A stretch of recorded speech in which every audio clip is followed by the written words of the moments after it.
Good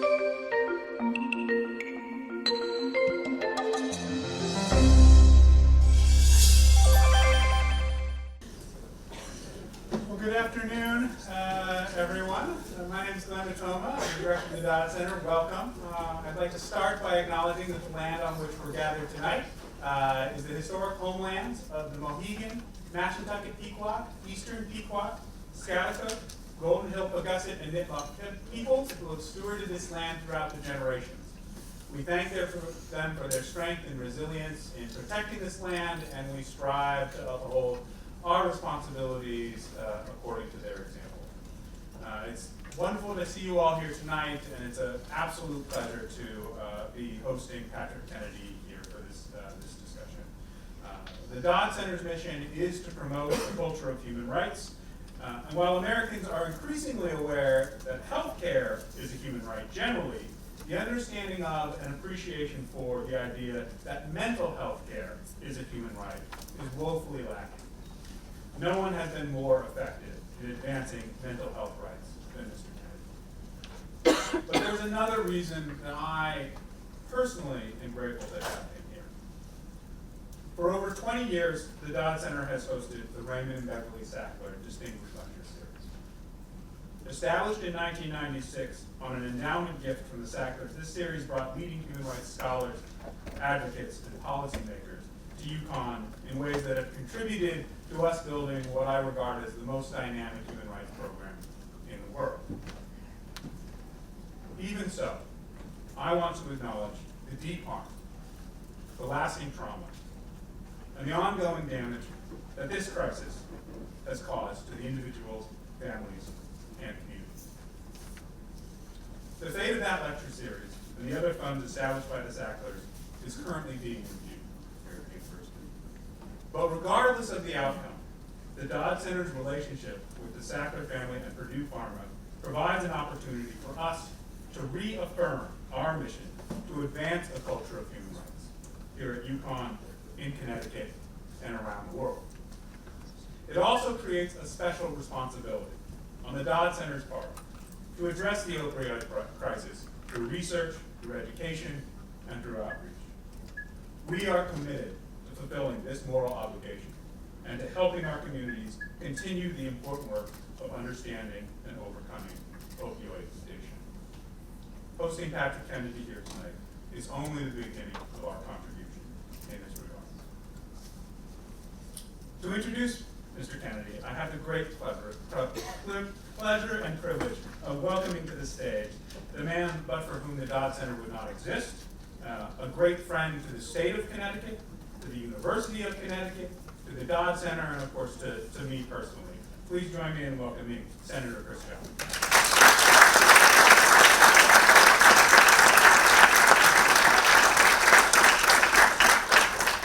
Thank you very much. And let me begin by thanking you.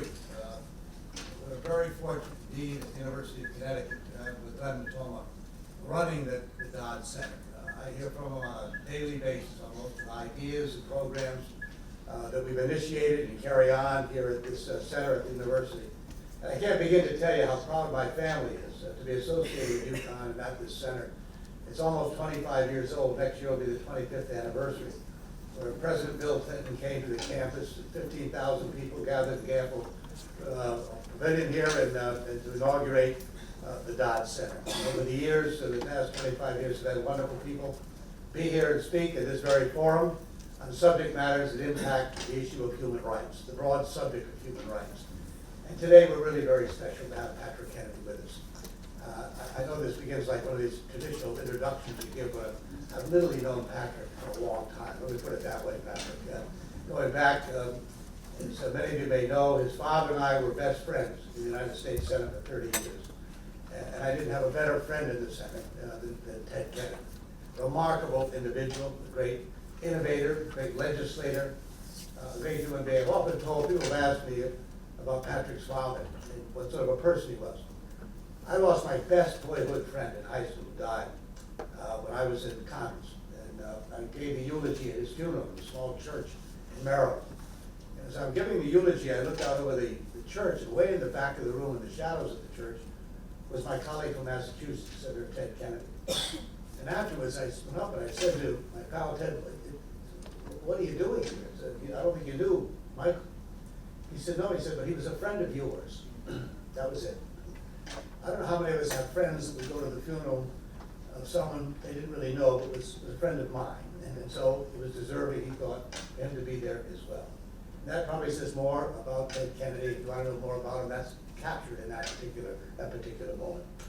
I can't begin to tell, I've said this to Patrick so many times, how proud his father would be of his son, Patrick, and what he's done. The courage he has shown to talk candidly about his own experiences and experience of his family. I think Patrick and I both, long before he got directly involved in this set of issues, I would often ask audiences in Connecticut, how many people in this room, is there anyone in this room who's not been affected by mental health issues, one way or another? I've never seen a hand go up.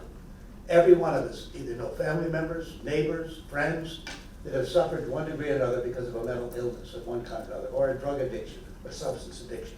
So all of us understand the issue on some level, personal level.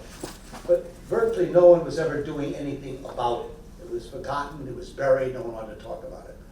Until a young guy came along from Massachusetts, Rhode Island, from Washington, served in Congress for 16 years, cared about these issues, but went through some very difficult times himself. And has turned his life around, but not only that, is turning the life around for millions of other people. There's no greater advocate in the United States today, none, greater than Patrick Kennedy when it comes to talking about these issues and doing something about it.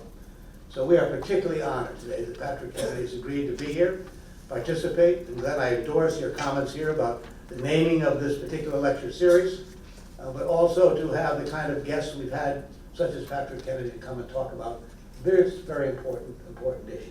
So let's give a great rousing UConn welcome to a great public servant and a leading advocate of human rights in our world today. Patrick.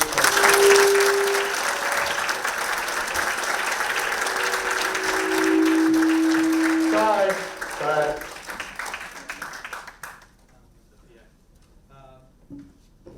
Thank you. Senator Dodd. Yes, sir.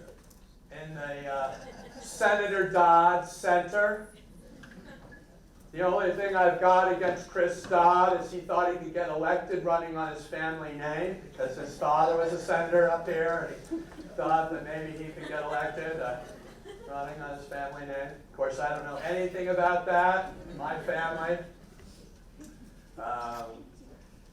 I got elected to the Rhode Island State House at 21 years of age, and then got elected as the youngest member of the Rhode Island House, and then I got elected to the United States Congress at 27 as the youngest member of the House of Representatives, and then I got elected to Democratic leadership in the House of Representatives at the age of 31, and I just want you all to know that none of it had to do with my last name being Kennedy whatsoever. It was all that good looks and personality that got me so far in politics. So Chris and I have a lot to share in terms of the fact that we both are sons of giants. My dad will go down in history as one of the greatest United States senators ever in the history of this country, passing more pieces of significant social justice legislation when compared to any other senator in the United States Senate. Senator Chris Dodd is someone who will also go down in history as someone who's made a lasting impact in public policy in this country. As you all go out into the workforce, as you all have family members who have physical challenges, and if you need time off to take care of a child, a family member, you will have something to protect your ability to go and care for that family member, and it's called the Family and Medical Leave Act, and it would not be the law of the land if it weren't for Senator Chris Dodd. You're supposed to applaud right there.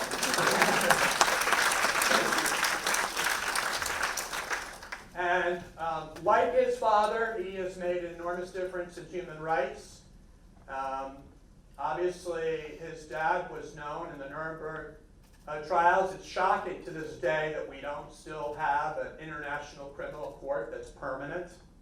So if any of you are wondering, has everything already happened before you came onto this earth? That was a familiar feeling I always had growing up in my family, because my uncle was President John F. Kennedy, and my other uncle Robert F. Kennedy, and my aunt Eunice Shriver started Special Olympics. I mean, these are titans. And I thought to myself, how in the world am I going to follow in any of these people's footsteps? Everything's happened already. You know, we got the civil rights. We're getting progress on all these other, in the environment and so forth. What is there left to do? Thinking that if you hadn't been able to go and march on the mall during civil rights or any of the anti-Vietnam War, anything else, that you kind of missed it in terms of the activism of young people. You think you've missed it because you weren't there for the freedom rides, where young people from the Northeast went all throughout this country helping to register people to vote in the wake of the Civil Rights Act, putting their own lives in jeopardy. Like, where are the great battles?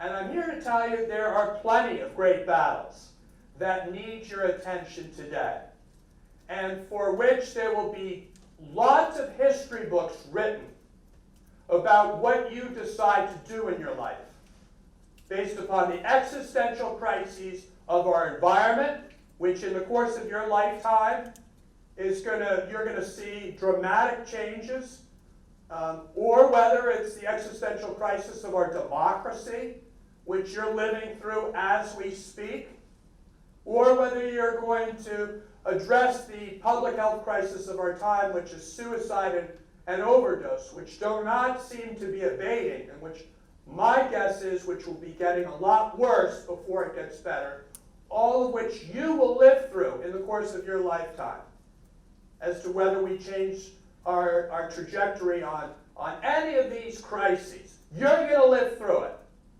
And the question is this country going to do anything about those existential crises, and what your role is in turning the tide on any of those crises?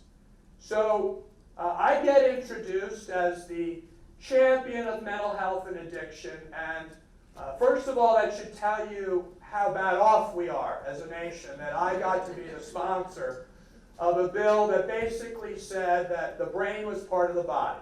That's basically what the parity law said. It said the brain was part of the body, and that insurance companies need to reimburse for illnesses of the brain no differently than they reimburse for any other illness of the body. And inpatient in-network, outpatient in-network, inpatient out-of-network, outpatient out-of-network, pharmacy emergency room benefits. I say all of those because for the people who are interested in this subject, it's important to know that there's a federal law in the books akin to the Civil Rights Act, but for us in the mental health and addiction community, it's a medical Civil Rights Act, because it's basically saying we don't want separate and unequal treatment within the healthcare system. And the law of the land says that it's against the law to discriminate against people with mental illnesses and addictions. Meaning, it's illegal for there to be more narrow networks and more difficulty trying to get treatment for an opioid use disorder than to get treatment for diabetes. You cannot have one be more difficult than the other to get access to treatment for. If you have that situation, guess what? The insurance company that's paying for that health care is in violation of the law.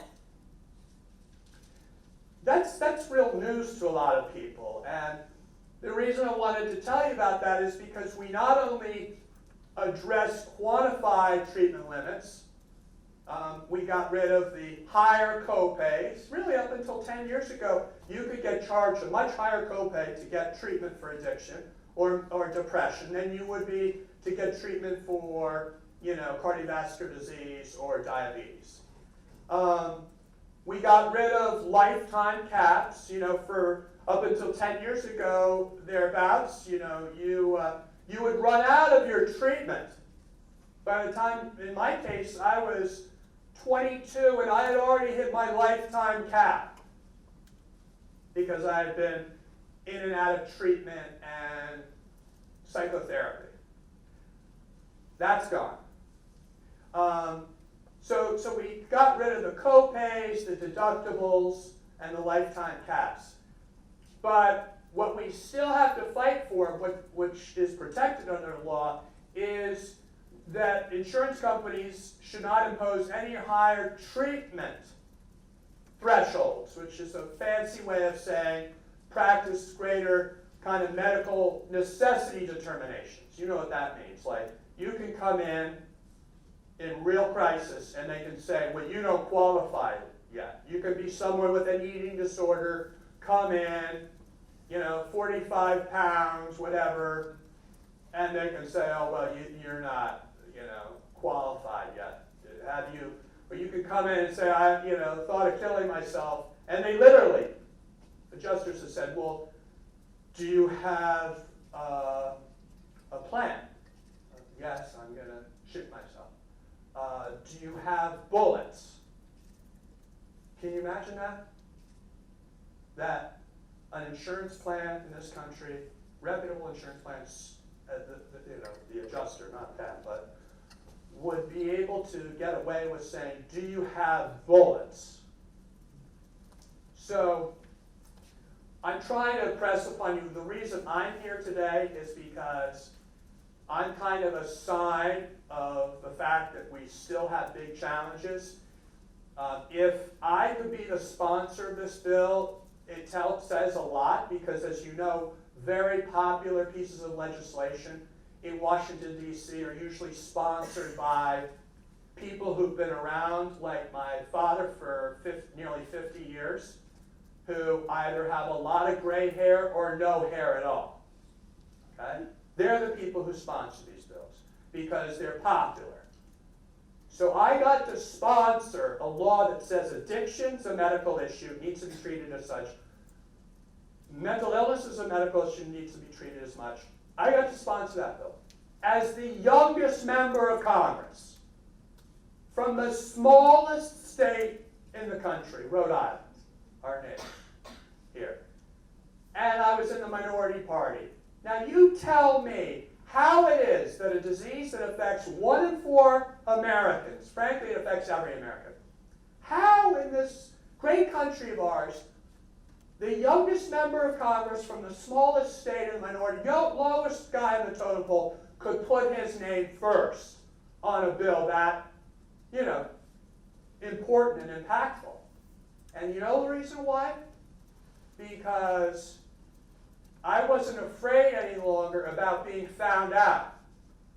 And the reason I wasn't is because I'm a Kennedy, and it's easy for people to always sell their secrets and stories about Kennedys, and it turned out that the guy that I went to drug treatment with when I was in high school sold his story about being in drug treatment with me to the National Enquirer for $10,000. And this is during my second term in office as a state legislator in Rhode Island. And naturally, when I woke up that day and I saw a picture of my face on the cover of the National Enquirer looking, well, you might say, not very healthy, that I thought my political career was over, for good reasons. These days, it wouldn't be such a big deal. We've lowered the bar quite a bit. I thought it was all over. But I ran in a very socially conservative neighborhood. I thought I was finished. There's 5 Catholic churches in my district. So the first thought I had was, I've got to go over to see my political guy who had gotten me elected. When I first ran, I ran against a funeral undertaker. And his campaign slogan was that he was the last guy to let you down. It's testing to see you're listening. And his name was Skeffington. and obviously mine's Kennedy. So in my neighborhood, when we polled my district, we literally split the Irish American vote in half because people still voted ethnically. But the other biggest percentage of my population was obviously Italian American. And I needed someone in the Italo-American community to basically endorse me for me to win the election against Skeffington, so I could carry the Italo vote. So I found this guy. He was the guy that owned the restaurant in my neighborhood, Frank DiPaolo. He's 87 years old. I said, he treated me like a son. He was, cooked my breakfast. I went there after Providence College for lunch. He brought me over to dinner at his house with Eugenia, his sons, Frank and Bill were all friends. His daughters were friends, the whole family, the grandchildren. And so I said to Frank, could you help me? He goes, whatever I can do. I said, can you be my treasurer? And he said, buddy, I don't know about numbers. And I said, no, that's not why I need you to be my treasurer. Under Rhode Island state law and federal law, your name has to be printed on every piece of literature if you're the treasurer. So he didn't really, whatever. So, but the point is that every literature that went out had Patrick Kennedy, and then I put really bold print, Frank DiPaolo Jr., treasurer, so that everyone in my neighborhood would know that Frank was with me. So after this National Enquirer came out, I went over to Frank's house, and I felt terrible. And I thought I'd let this guy down, because he went out on a limb for me, vouched for me with my neighborhood. We would knock on the doors, and he said, Murray, this is Patrick. And they said, I don't know Patrick. He said, well, Patrick, as you know, I've got 2 girls and 2 boys. Patrick's like my 3rd son. When you're running in politics, you don't get a better endorsement than that. And so when I went over to this house, I thought, I am like humiliating this guy, because now all the haters are going to go to Frank and say, see, we told you he was no good, that carpetbagger, blah, blah, blah. So I went to his house, terrified, bracing for a withering attack. And he goes, I said, I'm so sorry, Frank, you've seen the National Enquirer. He literally is at the stove, stirring pasta fagioli. I'm not making that up. It actually happened. He goes, the rat bastard.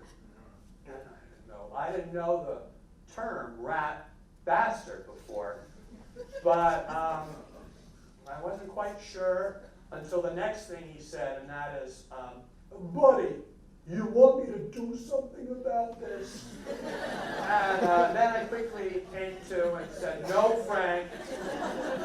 I was already a drug addict. I didn't need to be an accomplice to something a lot worse. So I won the next election in spite of being a drug addict, because the only thing that people in my neighborhood hated more than a drug addict was someone who ratted on a drug addict.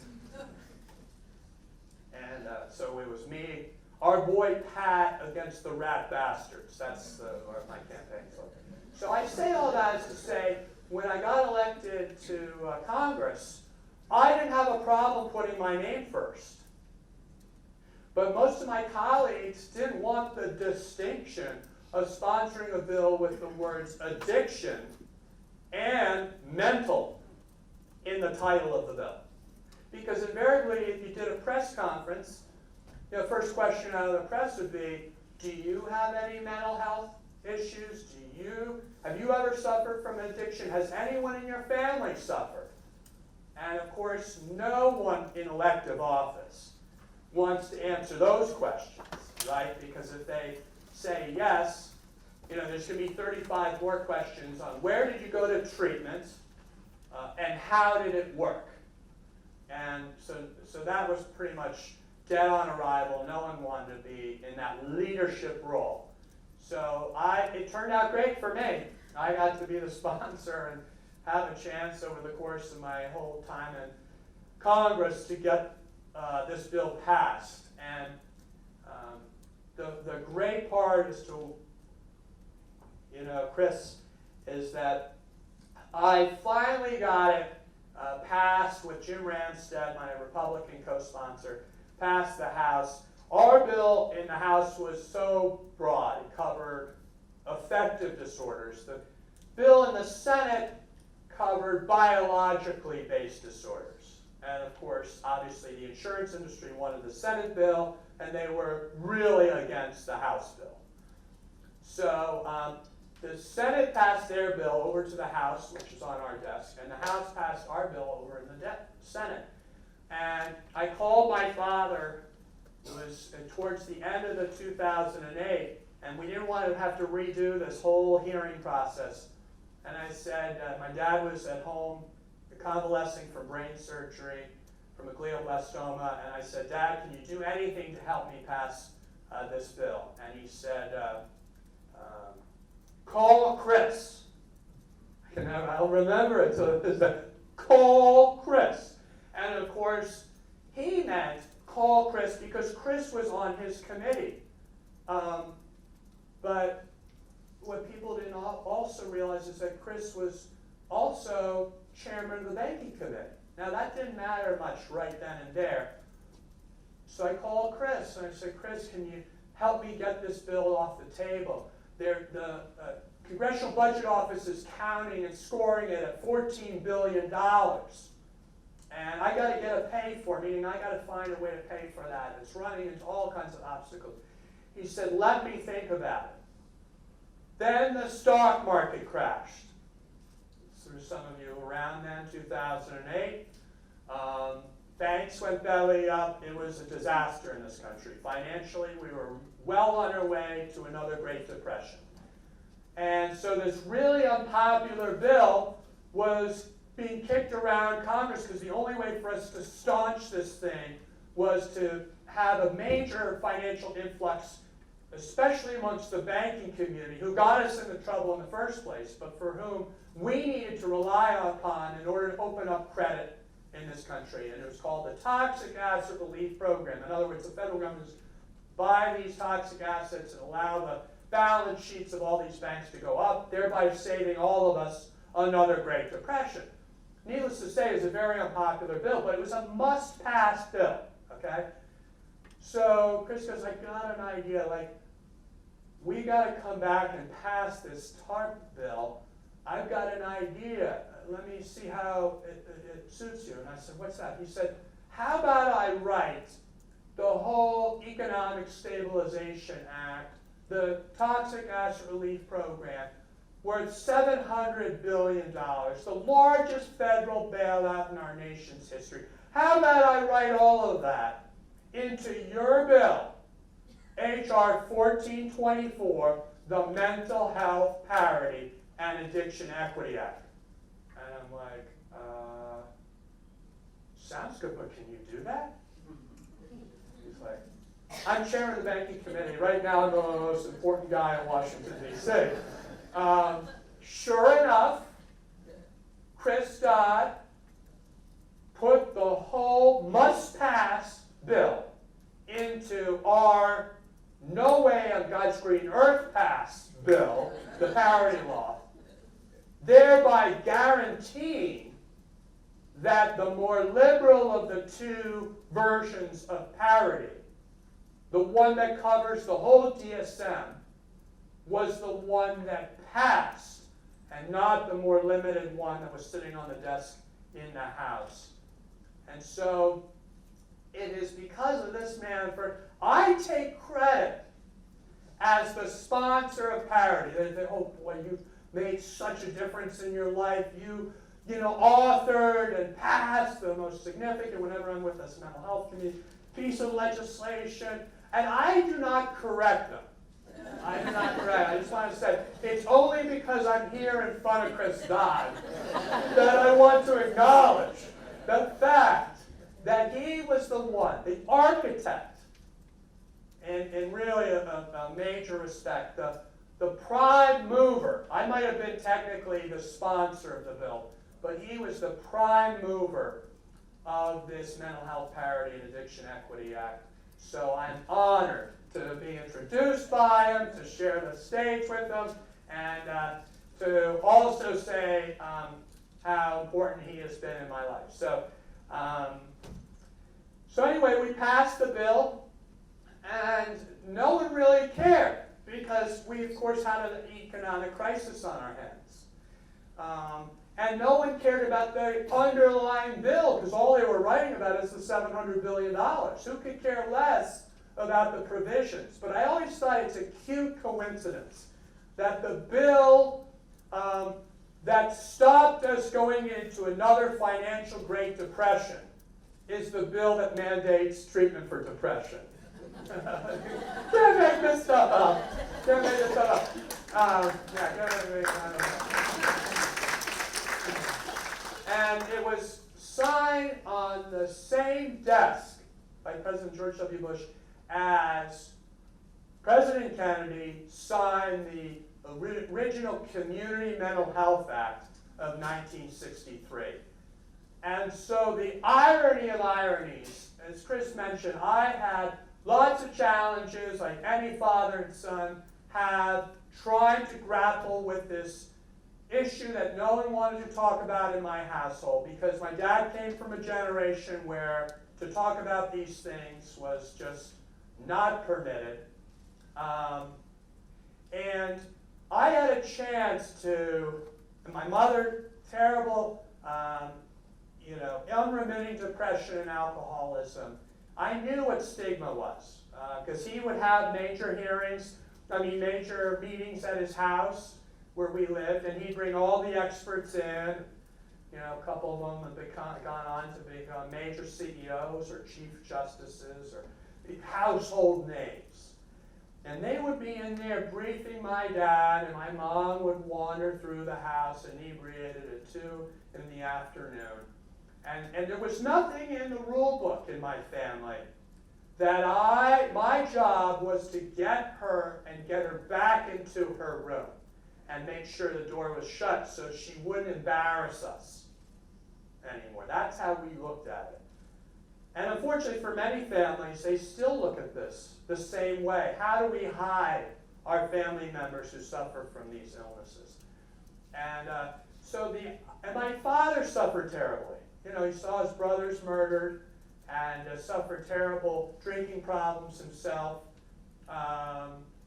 And so the irony that I would be standing next to my dad on a bill that was my life's work, that had to do with a subject that my dad and I never wanted to talk about, and saw it signed on the same desk as his brother signed the most sweeping mental health bill of the last century. And you got to say, there's something more at hand here. There's something greater at work. This is no accident.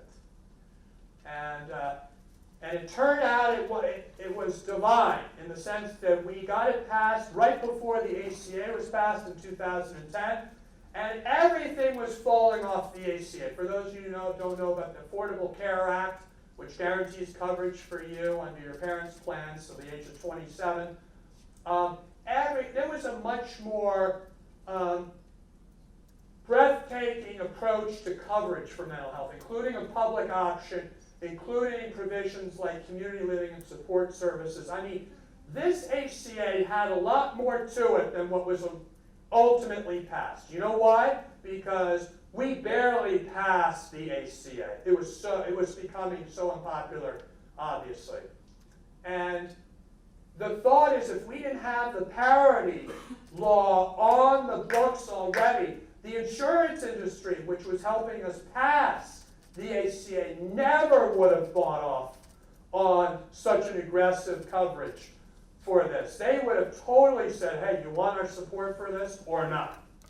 If you do, don't make us swallow this mental health piece. So thank God we passed it when we did, because when it came out to the essential health benefits under the ACA, guess what? Mental health and addiction got included to be part of one of the essential health benefits. And that has made a big difference. We had a huge crisis in this country in terms of availability and access to mental health and addiction treatment. But at least we're starting to move down the tracks. So I like to use the analogy of the civil rights struggle again, not in a separate and unequal, which we know mental health is. It's like you go into your primary care doc and they're like, uh-oh, they look like they have a substance use disorder or some type of mental illness. Go see the shrink, yeah? And good luck, getting an appointment, right? What we ought to have is, we ought to have access to a whole network of care just like you would with any other illness. But the reason I'm making this extra analogy on civil rights is when we passed the Civil Rights Act of '64, the NAACP was relentless in trying to identify those jurisdictions where we had a good judge. Because they knew that if they couldn't win necessarily with the legislature again, they couldn't win with the regulatory agencies, but if they could get federal decisions, that would impact the actual practice and implementation of the Civil Rights Act. So we've got this, like I said, modern day medical civil rights, but we have to take a page from the civil rights movement.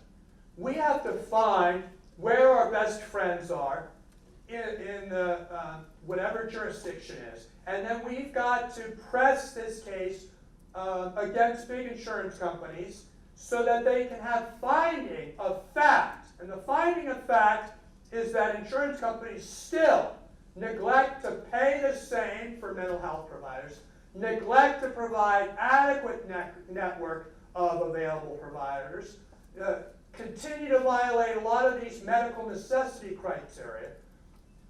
Now, if we win these cases, it's not like our winning is going to be some monetary fee, like torts, like your car accidents or product liability. It's not like product liability. We're not going to get people millions of dollars in settlement fees, because under the law, very few dollars are really set aside for anything other than maybe after the fact paying for the treatment that you should have gotten 5 years ago, right? But what's important about these cases is they provide a fact pattern that then allows insurance commissioners and attorneys general to do their job, one with insurance commissioners not allowing a payer to sell in a given state if that payer has a track record of not following federal and state law. That should be a kind of a no-brainer. Listen, if you can't follow the law on something as basic as providing equal coverage for the single greatest public health crisis of our time, how should we even let you sell your product into our state? Of course, no insurance commissioner's done that yet. But the idea is, if we get a couple of cases, we can then take it to the insurance commissioner and get them to call out these big payers. The other thing is we could get a registry. Now, this is what I do at the KennedyForum.org, KennedyForum.org, if you're interested in following. We have a parity registry. It's also under the name Don'tDenyMe.org. That's easy to remember. Don'tDenyMe.org. And that's a way of getting people who are willing to tell their stories about being denied care at United, Blue Cross, Cigna, Humana, Anthem, Aetna. And what we can do is then take the federal court and then enough stories in any given jurisdiction in this country and then take it to the AG and go, Mr. or Mrs. AG, here is this big company. They've been shown to have gross neglect for this federal law protecting people with these illnesses. On top of that, we have these people who are willing to testify that they have been harmed in some way by the state. In your state, what are you going to do about it? Well, these are elected officials, so presumably they'd be like, either well, I'm not going to do anything about it. I'll tell you I'm going to do something, but I'm not going to really do anything about it. In which case, we then have to have advocacy that shows up outside Mr. or Mrs. Attorney General's office and holds out signs, you know, this AG doing nothing to protect your rights. Or they can have a little teach-in, like the civil rights struggles you have exhibited right here in the lobby, where in front of a major client of that insurance company, you could stop inside, it's 60 stories high, and you just have about 25 people handing out literature. Oh, what's this? If 2% of them read it, it's a win. Did you know your health insurance coverage, it discriminates against mental health and addiction? Well, I guarantee most employees of most Fortune 500 companies have no idea. And they're going to go into their place, oh, what do you say? Oh, what? Our health care coverage, what? Doesn't comply with law? Our insurers have found it. They might get a little pissed. They might call their HR director. Maybe there's enough calls to the HR director. Maybe enough so that HR director says, maybe we should call our third-party administrator who's supposed to be working for us, who told us that this insurer was adhering to federal law.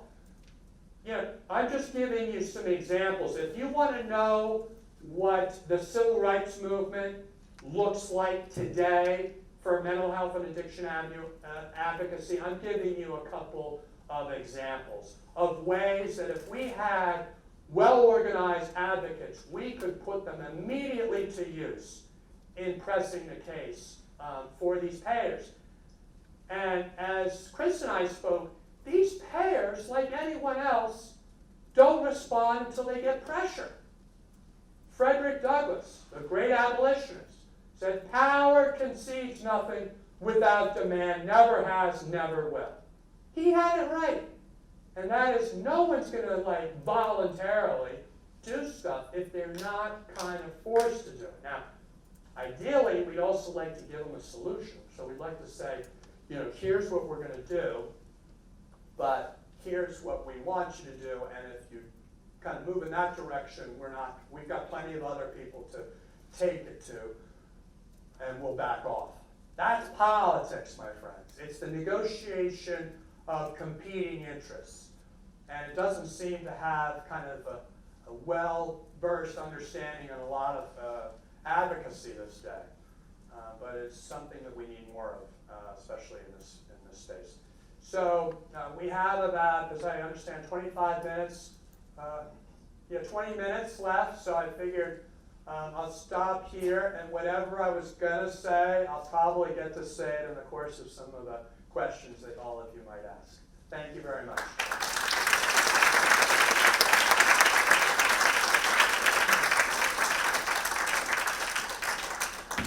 Great, thank you, Patrick. That was terrific. So we do have some time for some questions, so please, we'll circulate the microphone. There's one on that side and one on this side as well. You want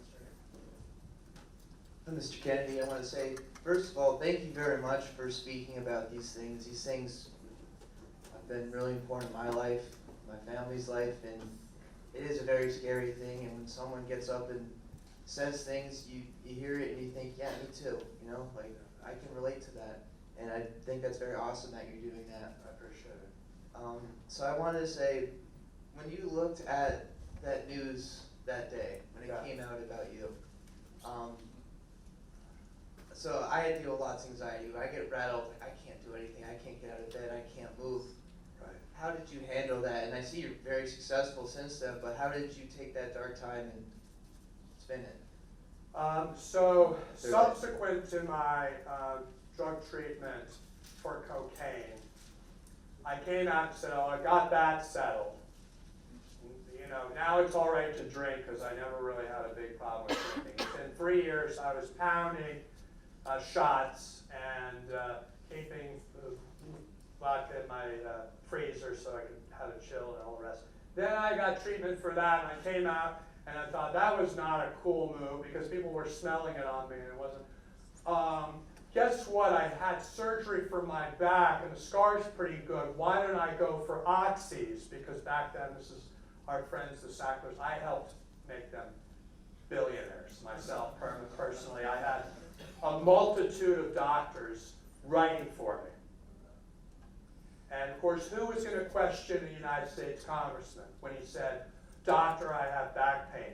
My medical association in Rhode Island couldn't figure out why I liked visiting, getting tours of our hospitals, because I'd always be able to grab the doctor who was giving me the tour and say, "Hey, Doc, listen, can you prescribe me?" "No problem, Congressman."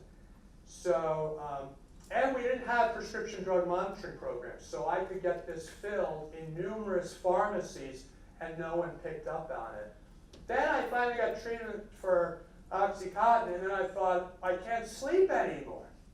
I'm so used to loading myself with narcotics. And so I took Ambien, because of course that's not addictive at all. And I got a DWI on Ambien. And then I thought, well, maybe I still need to do with the mood thing, so I got prescribed benzodiazepines, but of course no one in the medical establishment could appreciate that those were destructive too. And then I was so lethargic, I said, well, geez, I can't be this lethargic, I better take something that'll pump me up. So I took Adderall. And I'm just telling you, the disease of addiction doesn't know what substance you're taking. I'm just telling you, for those of you out there who think, well, my real problem is this. No. If you have a problem with any substance, alcohol, other drugs, you have the disease of addiction. It will manifest itself in some other area of your life if you don't get treatment. And in my case, 12-step recovery. But I have and it's all right to say 12-step recovery. A lot of people would say, oh, well, anonymity, 11 traditions, supposed to be anonymous. Part of the reason we have a problem in this country is everybody's anonymous that we need to have come out from underneath the church basements and actually say to their politicians, we've got so many years of recovery, we want to have you help our fellows. You're not doing all much service by giving all that money over here and giving us no money over there. So, so that's our friends here. But, so your question is really about cognitive behavioral therapy. So it's how do you feel? I, throughout the day, have peaks and valleys. I don't know if anybody has any other roller coaster, all right? And when I'm feeling low, honestly, Chris, I could say to myself, life isn't working out. Literally, that could be the dominant thought in my head. This meeting I just had in New York went south. The people didn't like me. The look they were giving me was of disgust. They can see right through me. If I don't get this deal, my life is going to be this. All I could be thinking about is the negative. And I forget I got an incredible partner in life, my wife. I've got 5 beautiful children, and I'm going to be just fine. Thank you very much. Right? If I took an inventory of how great my life is. But that doesn't mean I'm not going to feel like nothing is worth it. So I now, when I feel that way, I try to find a way to take a break, if I can. Otherwise, I try to think this is not matching. I know I'm going through a down point. I have enough presence of mind today to at least know I don't feel good, but that's not a reflection for how my life is actually going. And that's only come from years of going to meetings and having a better appreciation for how to interrupt those negative, spirals of thinking. And that's what's been so useful for me in my recovery. And I need to interrupt that because otherwise I'll drink. I carry rosary beads, I hold on to those, it just dear God, please help me get through this, dear God, please help, thy will, not mine, be done. I go into these things and I'm just get me through. And then what happens? Next day, I'm running on the treadmill, my endorphins and dopamines flying through my brain because exercise is key to your mood. And hopefully I got enough sleep the night before, because that's also key to your mental health. So if I got a nice sleep and I got my exercise in, all of a sudden I've got the most grandiose plans and designs for my life, right? Then 2/3 through the day, I'm back in the sink. How am I gonna make it through? You know? So I'm just telling you, like, the great thing about recovery is that you get to realize that you're not alone. And we need to boost more recovery here on campus. Would you just tell everyone there's a recovery center sign-in sheet? What do you guys? Yeah, hi, I'm Sandy Valentine. I'm a program coordinator for UConn's recovery community. And we have a great community and a space on Storrs Road at the Cordial Storrs House with plenty of meetings for people who are exploring recovery or seeking it. And outside here, we have a table for anybody that wants to be a better supporter of those around them that are struggling with addiction. So we'll be doing recovery ally training coming up all over campus. Thank you, Ken. Excellent, thank you.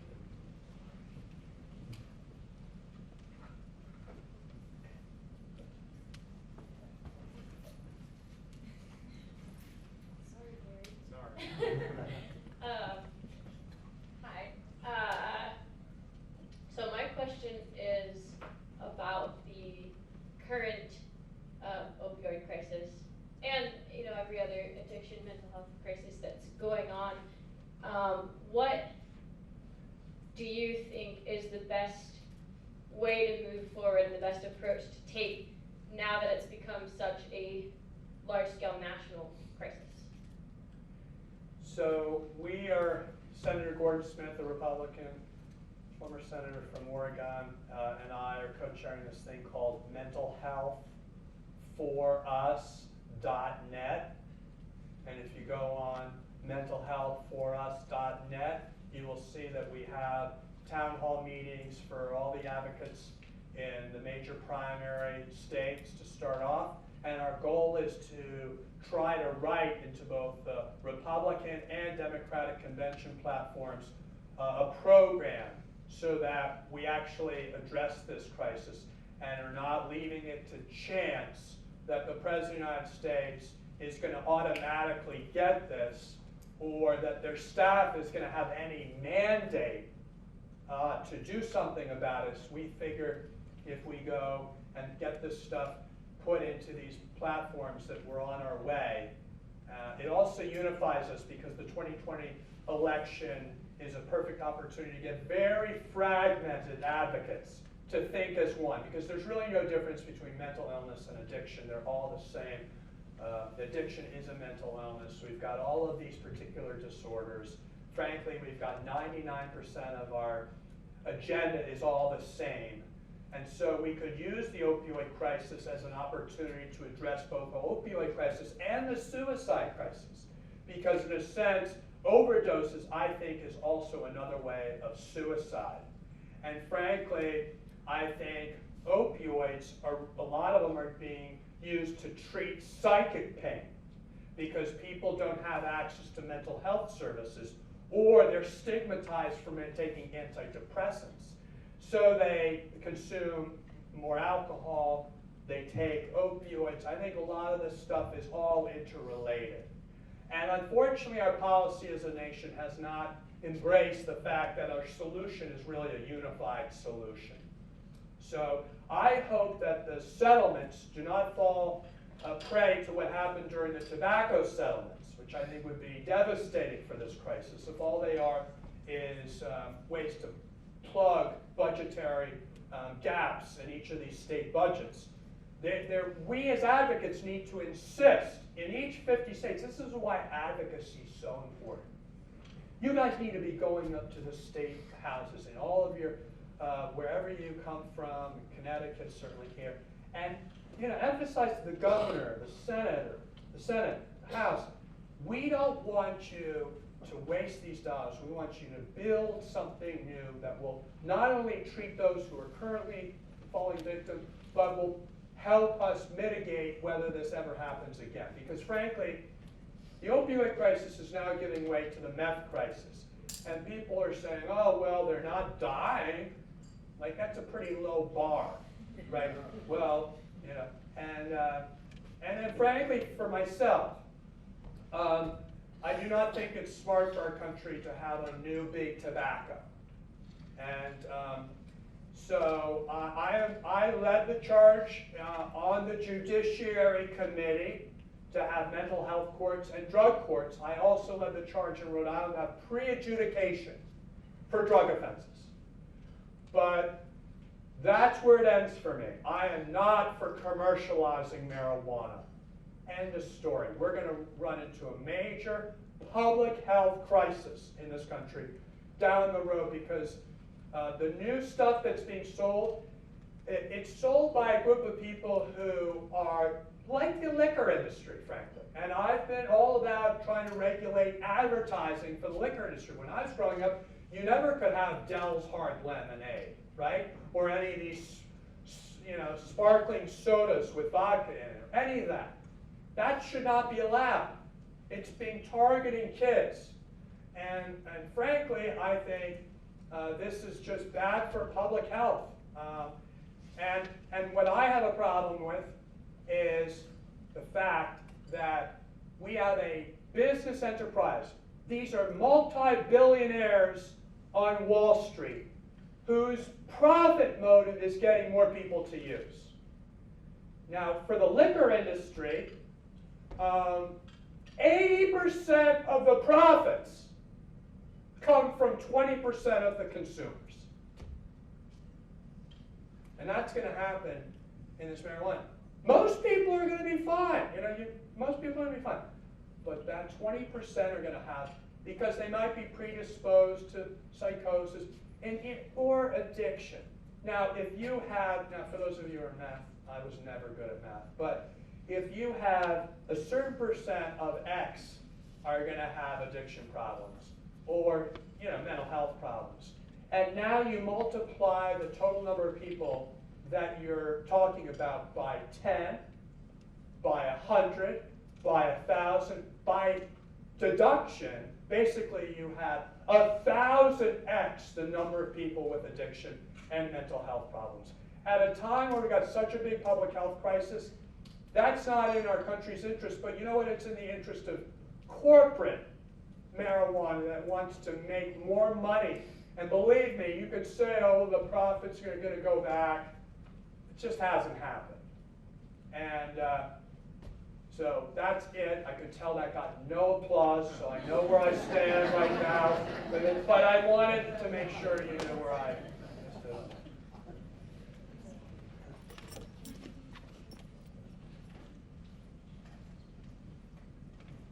Hi, Sandy Chifilius, professor in the Department of Educational Psychology. Thank you for all that you're championing. And in your last response there, I wrote down two things. You talked once about targeting kids, and you talked about a unified solution is what's needed to solve this problem. And so I was wondering if you could speak a little bit more about to a continuum of care, because the ultimate goal for what we're heading toward is to prevent any of these situations from happening to begin with. And so I was wondering if you had thoughts, or you have spoken about the role of schools in a network of care, including prevention to increase access to behavioral health services, because we know that's where kids get access. That's right. Most.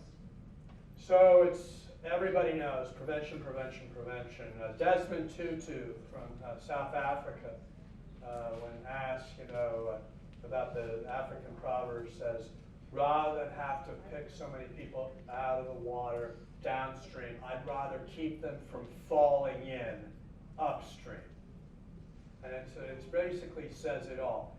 I was a perfect candidate for trouble, but my doctors, my medical system never screened me.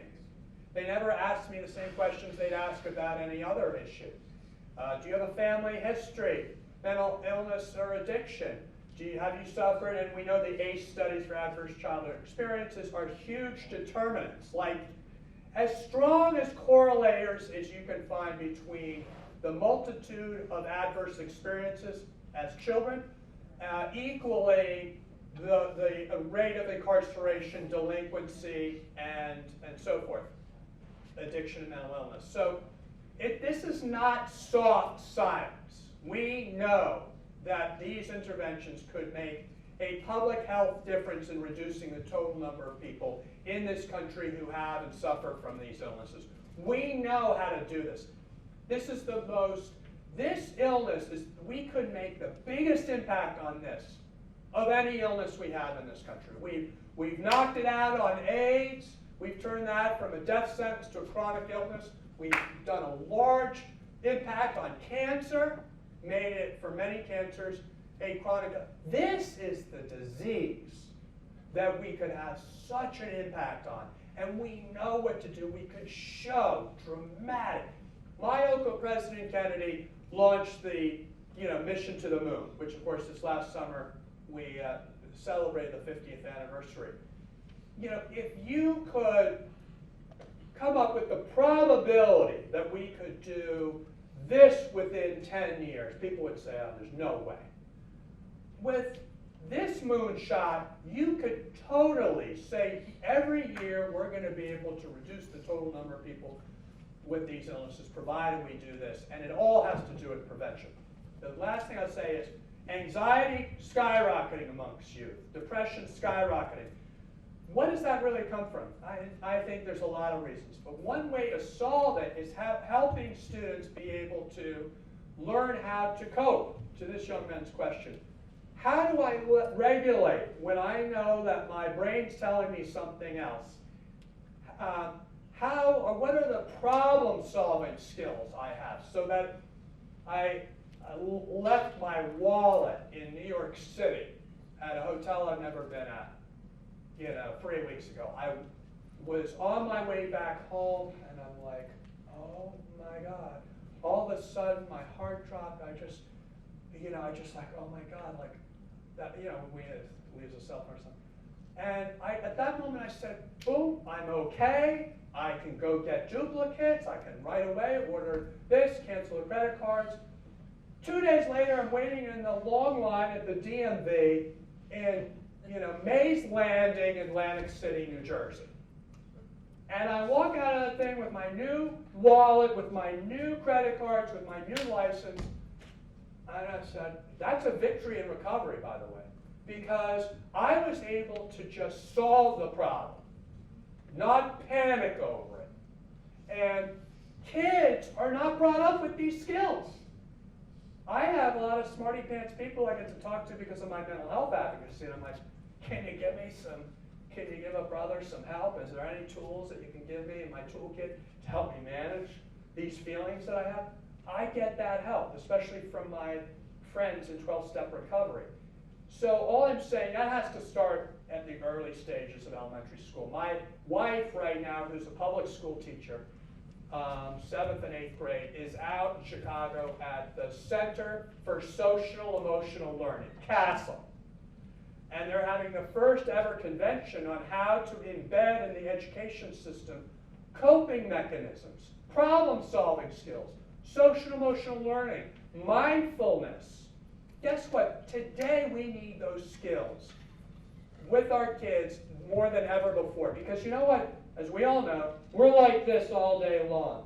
And it's hard when we don't have that network of people who are going to give us the reinforcement, say, no, Patrick, you're all right. To know what to do, like, okay, here's what I do to solve that feeling right now, besides trying to escape. And if you have those skills, you're better able to navigate all of the things in life. And I'll finish with this, is I got to rededicate the John F. Kennedy Special Warfare Center at Fort Bragg in North Carolina. That's where they train all the Green Berets, right? So it was, however many years after John F. Kennedy, had awarded the wearing of the Green Beret. And they got, like Senator Tom Dodd's got the bust out there, they have busts of John F. Kennedy every single corner and got all these Green Berets, and it's just like, and it's John F. Kennedy, this and that. So I had to speak to these people. these are the best of the best. And before I went, I got Hugh Shelton at the time, took me around, and he said, Congressman Kennedy, we have more mental health for our Green Berets than any other branch of the military. And I'm like, General Shelton, do you see the name on that building? It's Kennedy. I'm going to support you whether you do or you don't. Like, I was like, couldn't understand why he was like trying to be nice to me, like that he'd read my CV and he knew I cared about mental health. I said, these Green Berets, they don't need mental health. And I said, they jump out of the sky and they land in the water and they swim for 2 miles without breathing. And they come out on the beach, they speak 5 languages, they take out their target, they're back before dinner time and reading to their kids. I said, what the hell do they need mental health for? He said, Congressman, we don't look at mental health in the way you look at mental health. We look at mental health as a force multiplier. I'm like, Jesus, that sounds great. I'm like, give me some of that. You know, like, I want a little force multiplier. Like, and he said, well, what they do with these Green Berets is they train them to think in a way where they can withstand stress.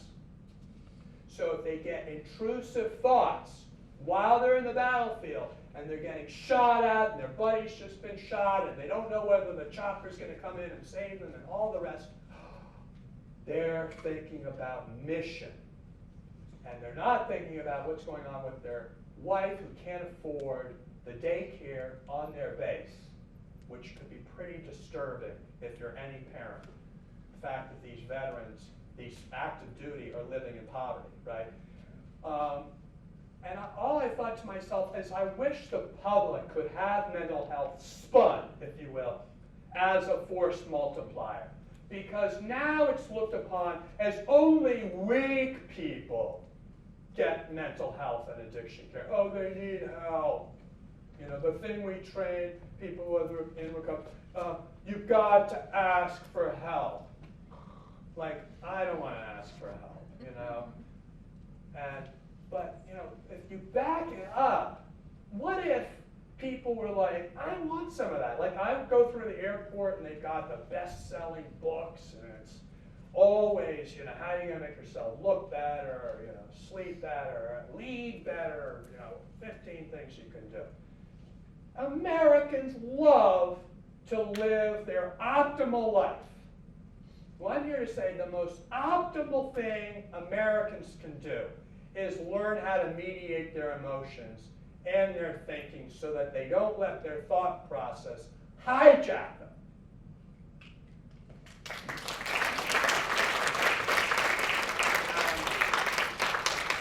So I really see this as the challenge of our time, and embedding this in education as a start would definitely be something I think we need to do.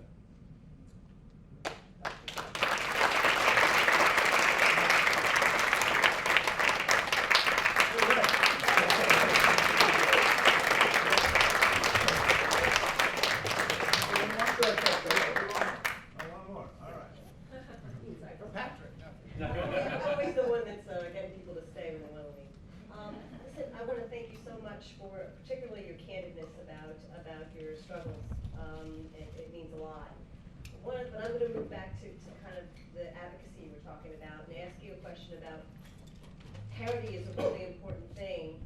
One of the things we're seeing now is the idea of insurance that you have but you don't really have, right, because your deductibles and your co-pays are astronomically high. Right. So you have this thing that you can almost touch, Right. the help you need, but you still have to pay $5,000 before Right. you can get to it. So I'm just curious about your thoughts on that.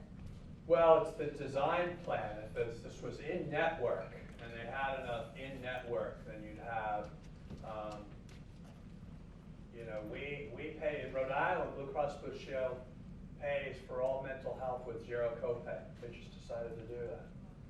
And the reason they do that is because they were in violation of parity, and they were going to get a big settlement. And Gina Raimondo, the governor up there, sat down with Kim Keck, who inherited inherited this problem, and Kim was good enough to say, how do we deal with this? And that's a big deal. So the other thing is, heard earlier about labor unions. We now have the construction trades, most of whom have to get out of the workforce in their 50s and don't qualify for Medicare, until a lot later in their 60s. They were getting waived on the market, and they got no coverage. So the unions were in a big quandary. How are they going to deal with this? Because they couldn't afford to pay for them with all their costs in the middle. So now they're working with the big insurers to say, if we guarantee that we'll give you the business for our active members, which is a very lucrative market for the insurers, and our Medicare business, will you cover us in between? And payers are now talking to major Taft-Hartley's.